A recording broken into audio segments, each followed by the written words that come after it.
حضرت امام شافعی علیہ رحمہ فرماتے ہیں کہ مجھے صوفیاء کے دو جملوں نے بڑی روشنی دی ہے۔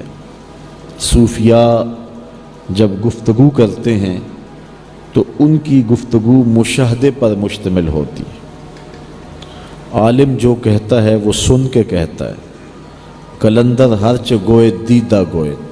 اللہ والے جو کہتے ہیں وہ دیکھ کے کہتے ہیں، ان کے تجربات گہرے ہوتے ہیں۔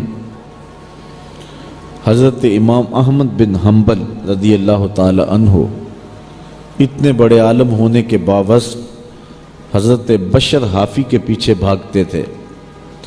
تو کسی نے ان کو کہا کہ آپ اتنے بڑے عالم ہیں اور حضرت بشر حافی کے پیچھے بھاگتے ہیں۔ تو حضرت امام احمد بن حنبل فرمانے لگے کہ احمد بن حنبل جس رب کو مانتا ہے، بشر حافی اس رب کو جانتا بھی ہے۔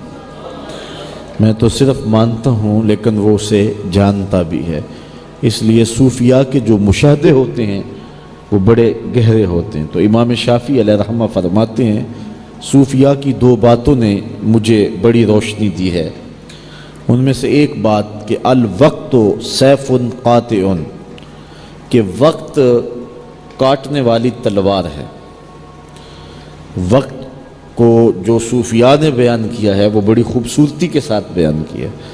وہ کہتے ہیں وقت ایسے ہے جس طرح کاٹنے والی تلوار ہو۔ تو اگر تلوار کو اپنے ہاتھ میں لے لیں گے تو جو آپ کاٹنا چاہیں گے وہ کاٹیں گے، اور اگر آپ تلوار کو اپنے ہاتھ میں نہیں لیتے تو تلوار آپ کو کاٹ دے گی۔ تو اس طرح اگر آپ وقت اپنے کنٹرول میں کر لیں گے اور وقت کا اچھا مصرف بنا لیں گے تو پھر آپ وقت کاٹیں گے، نہیں تو وقت آپ کو کاٹ دے گا، چونکہ وقت ٹھہرتا نہیں ہے۔ تو کہتے ایک بات تو صوفیاء کی یہ ہے جس نے مجھے بہت سارا نفع دیا، اور دوسری بات یہ کہ صوفیاء فرماتے ہیں کہ اپنے نفس کو نیکی کے کاموں میں لگا دو، حق کے کاموں میں اپنے نفس کو مشغول کر دو۔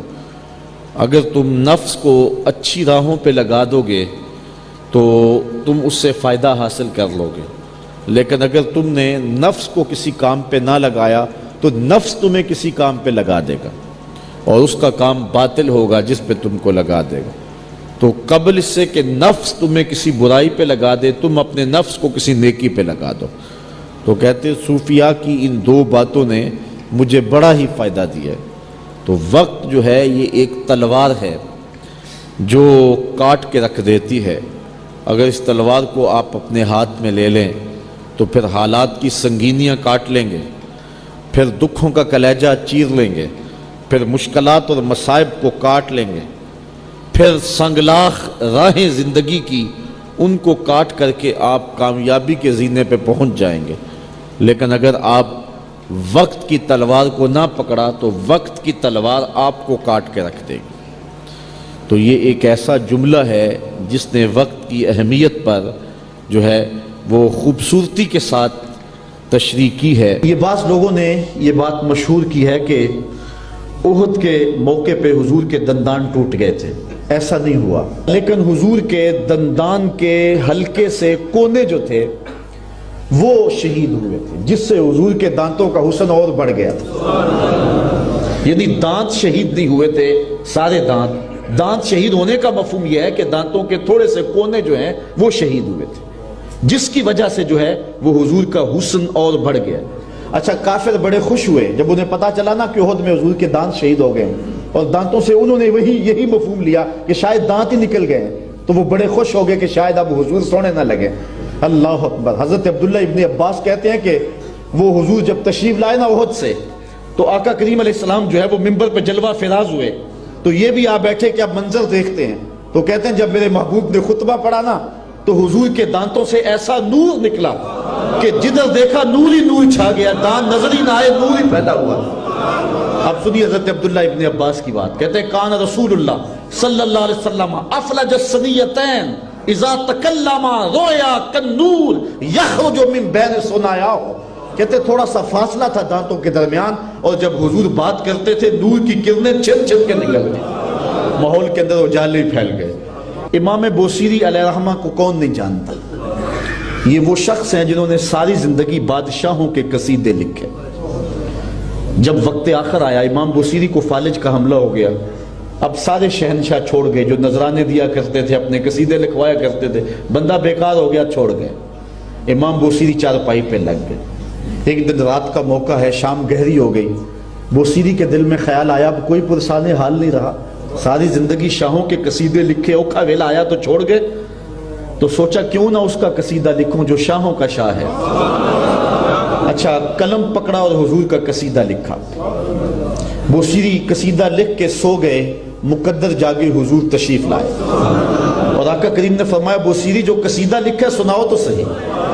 امام بوصیری نے رات خواب میں وہ قصیدہ حضور کو سنایا۔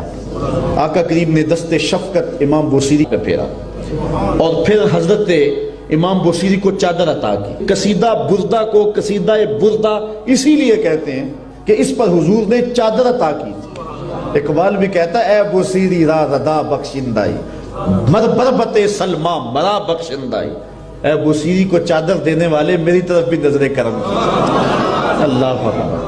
اور ایک جگہ اقبال کہتے ہیں اے لوگوں میں تم سے اپنے شعروں کی داد نہیں مانگتا، تم نے مجھے کیا داد دینی ہے شعروں کی، میں اپنے شعروں کی داد گنبد خضرا کے مکین سے مانگتا۔ اللہ اکبر۔ تو حضور علیہ السلام نے چادر عطا کی، امام بوصیری اٹھے تو دیکھا چادر سراہنے پڑی ہوئی تھی اور پورا بدن سلامت ہے، بس فوراً غسل کیا، وضو تازہ کیا، اور پھر اٹھے اور چادر اپنے کندھوں پہ اڑی اور کہا کہ تہجد کی نماز جا کے مسجد میں پڑھتا ہوں۔ امام بوصیری بالکل تندرست ہیں، گزر رہے تھے، راستے میں ایک فقیر کھڑا تھا، دیکھ کے بوصیری کو کہنے لگے بوصیری رات والا قصیدہ تو سناؤ۔ بوصیری نے تجاہل عارفانہ کرتے ہوئے کون سا قصیدہ؟ کہا بھول گئے ہو، یہ چادر کہاں سے آئی ہے؟ جب رات تم نے سنایا تھا میں بھی پاس ہی تھا۔ امام بوصیری کا یہ قصیدہ پھر مقبول ہوا۔ مقبول کیوں نہ ہوا؟ حضور نے قبول کیا۔ اچھا، فارسی کا کلام ہو آپ کو سمجھ نہ آ رہی ہو تو آپ اس کو نہیں سنیں گے، عربی کا کلام ہو سمجھ نہ آ رہی ہو آپ نہیں سنیں گے، انگلش کا کلام ہو سمجھ نہ آ رہی ہو آپ نہیں سنیں گے، لیکن یہ قصیدہ بردہ عربی میں ہے، پنجابی سننے والا ہو تو وہ بھی جھوم رہا ہے، عرب ہو وہ بھی جھوم رہا ہے، فارسی دان وہ بھی جھوم رہا ہے۔ یہ حضور کی بارگاہ میں مقبول ہوا ہے، اس لیے جو ہے اس کو قبول عام نصیب ہوا ہے۔ لیکن قصیدہ بردہ میں ایک شعر ایسا ہے جو قصیدہ بردہ کی جان ہے۔